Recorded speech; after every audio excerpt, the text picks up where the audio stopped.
ជំរាបសួរអ្នកទាំងអស់គ្នាវីដេអូថ្ងៃនេះខ្ញុំសូមនិយាយរៀបរាប់ពីចំណុចល្អមួយរបស់ការងារ Programmer ដែលរាល់ថ្ងៃហ្នឹងគឺខ្ញុំធ្វើការនៅក្នុងទីក្រុង Tokyo ការងារយើងជា Programmer ហើយចំណុចល្អមួយហ្នឹងគឺយើងអាចធ្វើការនៅផ្ទះបានដូចខ្ញុំមកធ្វើការនៅទីក្រុង Tokyo បាន1ឆ្នាំ4 5 6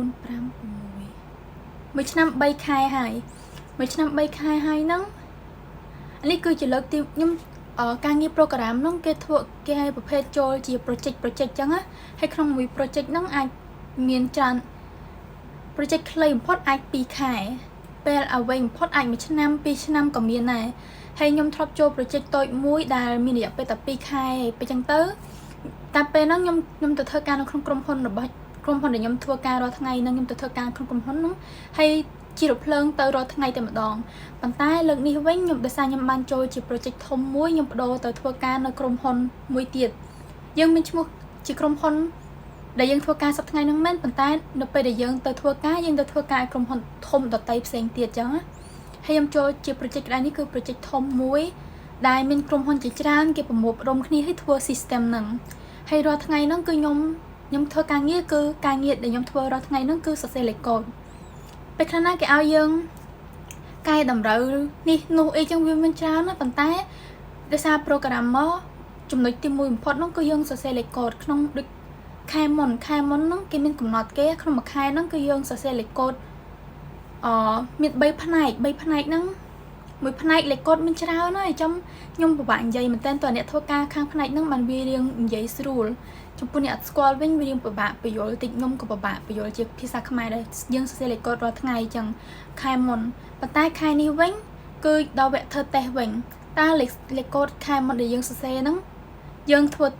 ខែនេះយើងសរសេរលេខកូដថ្មីលេខកូដហ្នឹងគឺសម្រាប់ធ្វើតេស្តលេខកូដខែមុនចង់ដឹងថាវាដំណើរការត្រូវឬមិនត្រូវ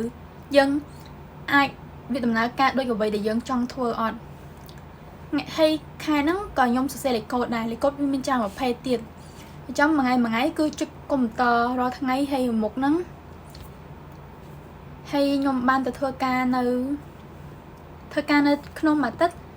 ដូចនៅប្រទេសជប៉ុនអញ្ចឹងថ្ងៃសៅរ៍ថ្ងៃអាទិត្យគឺជាថ្ងៃឈប់សម្រាកពេលថ្ងៃច័ន្ទនិងថ្ងៃសុក្រគឺយើងទៅធ្វើការសាលារៀនក៏ដោយដែរសាលារៀនគឺថ្ងៃច័ន្ទនិងថ្ងៃសុក្រគេរៀនថ្ងៃសៅរ៍ថ្ងៃអាទិត្យគឺជាថ្ងៃឈប់សម្រាកដូចក្រុមហ៊ុនយើងខ្ញុំធ្វើការរាល់ថ្ងៃក៏អញ្ចឹងដែរប៉ុន្តែក្នុងមួយអាទិត្យមាន7ថ្ងៃ2ថ្ងៃគឺយើងឈប់សម្រាកថ្ងៃសៅរ៍និងថ្ងៃអាទិត្យហើយ5ថ្ងៃទៀតហ្នឹងបើកាលពីមុនខ្ញុំចូលជា project តូចខ្ញុំទៅធ្វើការរាល់ថ្ងៃប៉ុន្តែក្តៅនេះក្នុងមួយអាទិត្យគឺខ្ញុំបានធ្វើការនៅផ្ទះ2ថ្ងៃ3ថ្ងៃគឺខ្ញុំទៅធ្វើការនៅក្នុងក្រុមហ៊ុនអញ្ចឹងវាមានចំណុចដែលយើងសប្បាយចិត្តដែរអញ្ចឹងណាពេលដែលខ្ញុំទៅធ្វើការនៅក្នុងក្រុមហ៊ុនណាអ្នកទាំងអស់គ្នាដែលធ្លាប់រស់នៅទីក្រុងតូក្យូដឹងហើយជីរថភ្លើងគឺវេទនាចង់ដាច់ខ្យល់អូយកម្ពុជាអារឿងជីរថភ្លើងមនុស្សច្រើនពេកអញ្ចឹងអានោះចំណុចបាក់ខ្លាំងបំផុតចំណុចទី2វិញដោយសារពីផ្ទះខ្ញុំដល់កន្លែងក្រុមហ៊ុនធ្វើការនោះវាឆ្ងាយយើងជិះចំណាយយើងហត់ផងអីផងហត់មែនតើគាត់ជីរថភ្លើងចង់ដាច់ខ្យល់ហើយប៉ុន្តែបើសិនជាយើងបានធ្វើការនៅផ្ទះវិញមួយរយៈហ្នឹងដែលខ្ញុំធ្វើការនៅផ្ទះព្រឹកឡើងខ្ញុំងើបមកខ្ញុំអាចហាត់ប្រាណបានខ្ញុំដេកបាន8ម៉ោងវាចំណុចល្អច្រើនប៉ុន្តែបើខ្ញុំទៅធ្វើការនៅក្រុមហ៊ុនវិញណាដេកអាច7ម៉ោងចុះក្រោមវាឆ្ងាយយើងជិះទៅវិញទៅមកវាឆ្ងាយហើយហត់ខ្លាំងកว่าយើងជិះធ្វើការក៏ហត់ដែរប៉ុន្តែក្តៅនេះវិញគឺយើងបានធ្វើការនៅផ្ទះក្រុមកុំព្យូទ័រមួយអញ្ចឹងពេលយើងទៅធ្វើការនៅក្រុមហ៊ុនយើងយកកុំព្យូទ័រទៅពេលយើងធ្វើការនៅផ្ទះយើងយកកុំព្យូទ័រហ្នឹងមកធ្វើការនៅផ្ទះយើងអញ្ចឹងប៉ុន្តែនៅពេលទៅក្រុមហ៊ុននេះទាំងអស់គ្នាគឺសាហាវហ្មងការងារនេះអូយសូមសើហ្មងយើងធ្លាប់គិតថាវាលយអស់ចាយអញ្ចឹងប៉ុន្តែប្រាស់គូក្បាលសាហាវមែនរួចរាល់ថ្ងៃហ្នឹងកុំព្យូទ័រ2នៅក្នុងក្រុមហ៊ុនកុំព្យូទ័រអាធំមួយហាតូចមួយសម្រាប់យើងអញ្ចឹងហើយដៃយើងអូទាំងពីរសងខាងអូសាហាវហ្មងខ្ញុំពេលខ្លះចង់ផ្ទុះខួរបាយខ្ញុំតាមអត់ទាន់ទេព្រោះខ្ញុំទីចូលថ្មីដែរអញ្ចឹងខ្ញុំបត់ផ្សោតខ្ញុំទីខ្លាំងណាហើយការងារច្រើនណាហើយមិនមួយមុខហ្នឹងឯងវាថ្ងៃខ្លះណាគេឲ្យយើងធ្វើការនេះថ្ងៃខ្លះណាគេឲ្យយើងធ្វើនេះវាបដូររហូតវាអត់ទៀងទាត់វាបដូរបត់បានហើយក្បាយហ្នឹងវាតាមសឹងអត់ទាន់ហើយកុំព្យូទ័រវិញ2ហ្នឹងគឺពជាផ្សេងគ្នាខាងនេះខាងលេខកូដផ្សេងខាងនេះខាងលេខកូដផ្សេងហើយចង់ផ្ទុះខួរក្បាលមកខ្ញុំសុំសារការងារនេះពេលខ្លះណាហត់ខ្លាំងហើយចង់ទៅរត់ចង់ឲ្យឈប់ការងារប៉ុន្តែ